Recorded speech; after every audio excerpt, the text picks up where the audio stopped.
በአሁኑ ሰዓት ዓለማችን በጂኦፖለቲካዊ ውጥረቶች ማጥ ውስጥ ገብታ ባለችበትና የሀያላን መንግስታት ፍላጎት በየባህር ሰርጡና በየብስ ድንበሩ ላይ በሚላተምበት በዚህ አስቸጋሪ ወቅት የዓለምን ትኩረት በከፍተኛ ሁኔታ የሳበ አንድ አዲስና አስፈሪ ወታደራዊ ግጭት በመካከለኛው ምስራቅ ሰማይ ስር ተቀስቅሷል።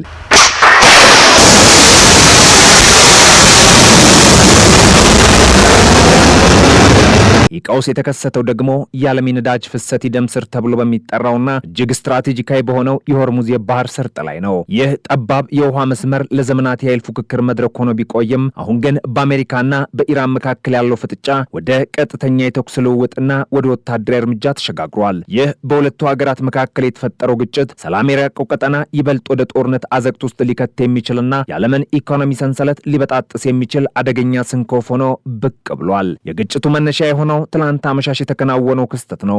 የዩኤስ ማዕከላዊ እዝ ሴንትኮም ይፋ ባደረገው መረጃ መሰረት 3 ግዙፍና ዘመናዊ የአሜሪካ የባህር ኃይል አውዳሚ መርከቦች ማለትም ዩኤስኤስ ትራክስተን፣ ዩኤስኤስ ራፋኤል ፔራልታ እናም ዩኤስኤስ ሜሰን በሆርሙዝ የባህር ሰርጥ በኩል ወደ ኦማን ባህረ ሰላጤ ጉዟቸውን እያደረጉ ነበር። እነዚህ መርከቦች በቴክኖሎጂ የረቀቁና ማንኛውንም የአየርም ሆነ የባህር ላይ ጥቃት መመከት አቅም ያላቸው ቢሆንም በዚህች ዕለት ግን ያልተጠበቀና ያለምንም ትንኮሳ የተሰነዘረ ጥቃት አስተናግደዋል። ከኢራን ወታደራዊ ይዞታዎች የተተኮሱ ሚሳኤሎች፣ የድሮን መንጋዎችና በፈጣን ጀልባዎች የታገዙ ጥቃቶች በእነዚህ መርከቦች ላይ ተከፍተውባቸዋል። አሜሪካ ይህንን ድርጊት ኢፍትሐዊና ትንኮሳ ስትል የጠራችው ሲሆን ወዲያውንም ራሷን የመከላከል እርምጃ መውሰዷን አስታውቃለች። የአሜሪካ ጦር ለዚህ ጥቃት የተሰጠው ምላሽ ፈጣንና አጥፊም ነበር። የአሜሪካ አየር ኃይል፣ የባህር ኃይል ተቀናጅተው በወሰዱት እርምጃም ጥቃቱን ለመሰንዘር በኃላፊነት ላይ የነበሩ የኢራን ወታደራዊ ተቋማት ኢላማም ተደርገዋል። ጥቃቱ ያረፈው ደግሞ ዝም ብሎ የትም ቦታ ሳይሆን ኢራን ሚሳኤልና ድሮን የምታስወነጭፍባቸውን ስፍራዎች፣ የጦር እዝና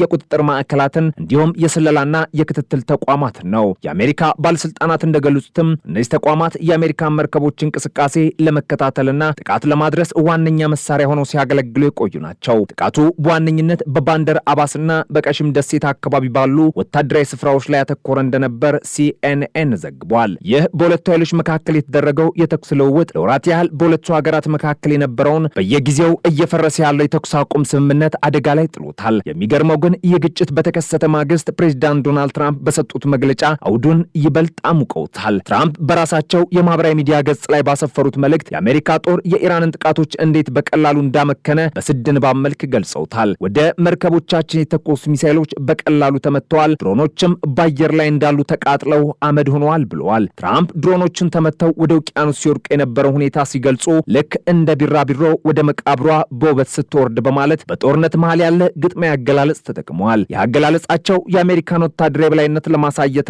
የኢራንን አቅም ለማሳነስ ታስቦ የተሰነዘረ የቃላት ጦርነት እንደሆነም ግልጽ ነው። ሆኖም የትራምፕ በዚህ ብቻ አላበቁም። ለቴህራን መሪዎች እጅግ ከባድ ማስጠንቀቂያም አስተላልፈዋል። ኢራን አዲስ ስምምነት ላይ በፍጥነት ካልፈረመች ወደፊት ከዚህ በጠነከረና ይበልጥ በኃይለኛ ሁኔታ እናጥፋቸዋለን ሲሉ ዝተዋል። ፕሬዚዳንቱ አክለውም ኢራን የኒውክሌር መሳሪያ ማግኘት እድል ቢኖራት ኖሮ ያለምንም ማመንታት እንደምትጠቀምበት ገልጸው ነገር ግን ያ እድል መቼም እንደማይሰጣትና አሜሪካ የራሷን ኃይሎች ለመጠቀም ማንኛውንም ዋጋ ለመክፈል ዝግጁ መሆኗን አስታውቋል። ይህንን ጥቃት ትራምፕ ከኤቢሲ ኒውስ ጋር ባደረጉት የስልክ ቆይታ የፍቅር መታ ሲሉ መጥራታቸውን ደግሞ ጥቃቱ ለጊዜው ማስጠንቀቂያ መሆኑና ኢራን አሁኑኑ ካልተገታች ቀጣዩ እርምጃ እጅግ አስከፊ እንደሚሆን ለማሳየትም ነው። በሌላ በኩል የኢራን ወገን ያለው ትርክት ፍጹም የተለየ ነው። የኢራን ጦር ኃይሎች ቃል አቀባይ የአሜሪካ የአየር ጥቃቶች በወታደራዊ ይዞታዎች ላይ ብቻ ሳይሆን በቀሽም ደሴት፣ በባንደር ካሚርና በሲሪክ የባህር ጠረፍ አካባቢዎች በሚገኙ የሲቪል መኖሪያዎች ላይ ጉዳት አድርሰዋል ሲሉም ከሰዋል። ኢራን አሜሪካን በሁለት ዋና ዋና ነጥቦች ትከሳለች። አንደኛው በሲቪሎች ላይ ጥቃት ፈጽማለች የሚል ሲሆን ሁለተኛው ደግሞ ወደ ሆርሙዝ የባህር ሰርጥ እያመራ የነበረን የኢራን የነዳጅ ጫኝ መርከብ ኢላማ በማድረግ የተኩስ አቁም ስምምነቱን ጥሳለች የሚልም ነው። ኢራን ለዚህ ድርጊት ተመጣጣኝ እርምጃ ወስጃለሁ በማለት ከባህር ሰርጡ በስተ ምስራቅና ከቻባሃር ወደብ በስተደቡብ በሚገኙ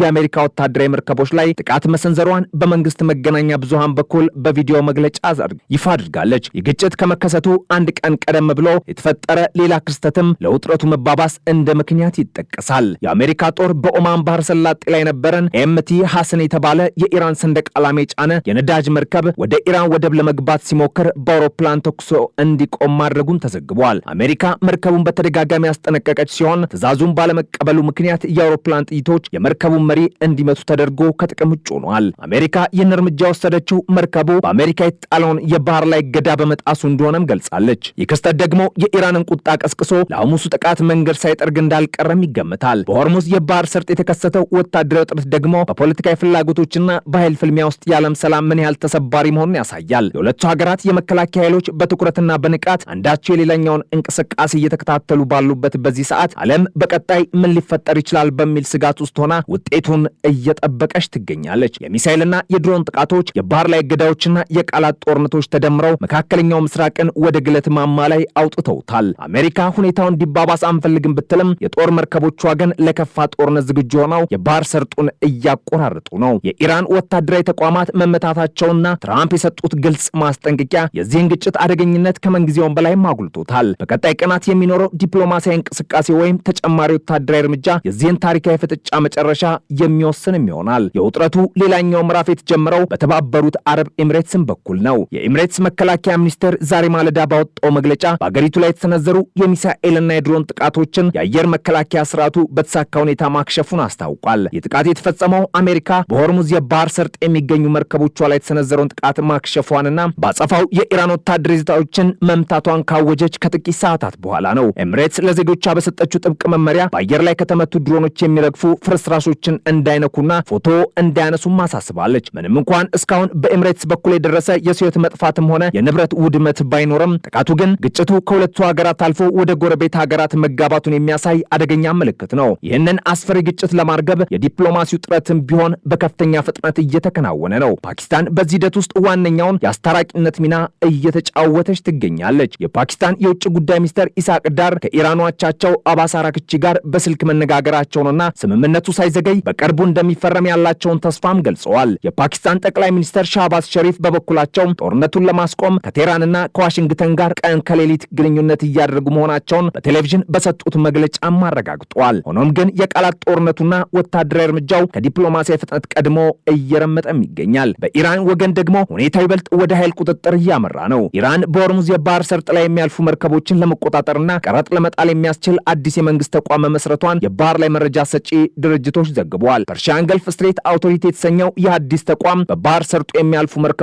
ሁሉ ፈቃድ እንዲጠይቁና ክፍያ እንዲፈጽሙ የሚያስገድድም ስርዓት ነው። ይህ የኢራን እርምጃ በዓለም አቀፍ የንግድ ፍሰት ላይ ትልቅ ስጋት የፈጠረ ሲሆን በመቶዎች የሚቆጠሩ መርከቦች በፋርስ ባህረ ሰላጤ ውስጥ ታጉረው እንዲቀሩም አድርጓል። አሜሪካ ይህ የኢራን እርምጃ ዓለም አቀፍ ሕግን የጣሰ መሆኑን በመግለጽ ለዚህ ተቋም ክፍያ የሚፈጽሙ ኩባንያዎች ላይ ማዕቀብ እንደምጥልም አስጠንቅቃለች። የኢራን የባህር ላይ ተጽዕኖ በቻይና ሰራተኞች በሚመራ የነዳጅ ጫኝ መርከብ ላይ ጥቃት እስከ መሰንዘርም ደርሷል። በማርሻል አይላንድ የተመዘገበውና የቻይና ሰራተኞች የነበሩበት ይህ መርከብ ጥቃት ሲሰነዘርበት ቻይና ስጋቷን ከመግለጽ ባለፈ የቀጠናው ግጭት በዓለም አቀፍ ደረጃ ያለውን ተጽዕኖ አጉልታም አሳይታለች። ይህ ክስተት ደግሞ የኢራን አጋር እንደሆነች የምትታወቀው ቻይና በቀጣይ በጉዳዩ ላይ የምትይዘው አቋም ምን ሊሆን ይችላል የሚለውን ጥያቄ አስነስቷል።